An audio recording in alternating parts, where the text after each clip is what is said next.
आध्यात्म मार्ग पर चलने वाले पथिकों को अक्सर जो है देखा गया है कि कभी क्रोध उनको परेशान करता है, कभी काम वासनाएं परेशान करती, कभी अहंकार परेशान करता है, और या कभी कभी सांसारिक लोभ मोह जो है उन्हें परेशान करता है।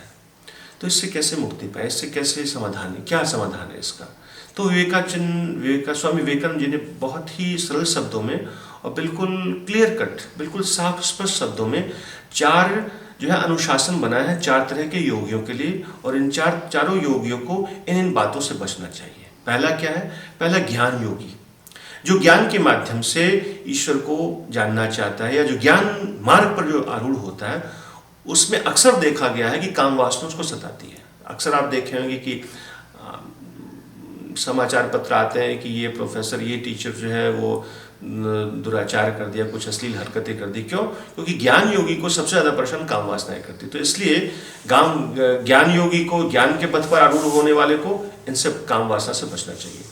दूसरा है भक्त मार्गी के लिए। विवेकानंद जी ने कहा कि जो भक्ति मार्ग पर, भक्त योगी का जो साधक है, भक्ति मार्ग पर जो जाता है, उसको अक्सर लालच सताया करता है। लालच जो होता है उसके पतन का कारण हो जाता है। आपने देखा हो कभी कभी जो मंदिर के पुजारी होते हैं, तो अक्सर वो जो है दान दक्षिणा के लिए ज़्यादा ही माने उस तरफ उनका ध्यान रहता है। क्यों? क्योंकि वो भक्त मार्गी हैं, और उनके पतन का कारण ये जो है लालच होता है। तो इसलिए भक्त मार्गी को लालच से बचना चाहिए। तीसरा जो विवेकानंद जी ने बताया, तपस्वी को जो तपस्वी की जो कसौटी होती है वो क्रोध होता है। तपस्वी आप देखे होंगे, जो आदमी 3-4 घंटे रोज साधना करता है, और प्रारंभिक दौर में अक्सर देखा जाता है, या आप देखिए विश्वामित्र को देखिए, क्रोध में आए तो त्रिशंकु को लगा दिया पूरी शक्ति उसको स्वर्ग में जीवित पहुंचाने के लिए। तो ये क्रोध था। तो ये तपस्वी के पतन का कारण कभी कभी क्रोध हो जाता है। तो क्रोध से तपस्वी को बचना चाहिए। अगर इससे बच गया वो, तो फिर उसकी प्रगति अच्छी हो जाएगी। और अंत में जो है